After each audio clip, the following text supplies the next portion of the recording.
السلام علیکم ګران دوستانو، هیله ده چې جوړ اوسئ، صحت جامې مو په تن وي. نن غواړم تاسو ته داسې یو تخنیک در وښیم چې څنګه وکولای شئ چې ګیمونه پټ کړئ یا یې لانچ کړئ. نو هیله ده چې ویډیو تر اخره پورې وګورئ، زموږ چینل سبسکرایب کړئ او زنګله کلیک وکړئ. که ویډیو مو نه وي لایک کړی، ویډیو هم درسره لایک کړئ. نو راځئ چې په ویډیو باندې شروع کړو. د هر څه نه مخکې نو موږ په دغو دریو ټکو باندې کلیک کړو. دلته موږ کولی شو چې ګیمونه پټ کړو.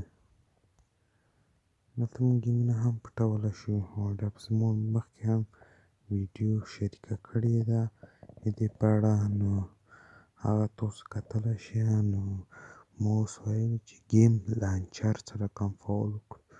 نو موږ به راشو سیټینګ ته. کله چې موږ سیټینګ ته راشو نو په دغو اډوانس فیچر باندې موږ کلیک کوو. کله چې موږ په دې باندې کلیک وکړ نو موږ راځو دغه فعالوو.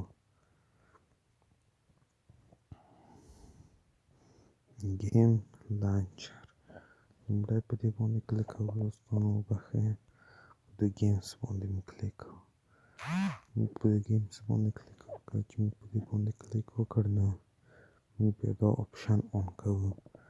نو زموږ ګیم لانچر به خپله اتومات راشي صفحې ته. دغه رقم شکل به لري، دا ډول. نو تاسو بیا دلته کولی شئ دلته راشئ ګیمونه اډ کړئ. نو هیله ده چې ویډیو مو خوښ شوي وي او زموږ چینل سبسکرایب کړئ. زموږ چینل سبسکرایب کړئ چې زموږ هره ویډیو تر تاسو ورسیږي. خدای په امان، الله مو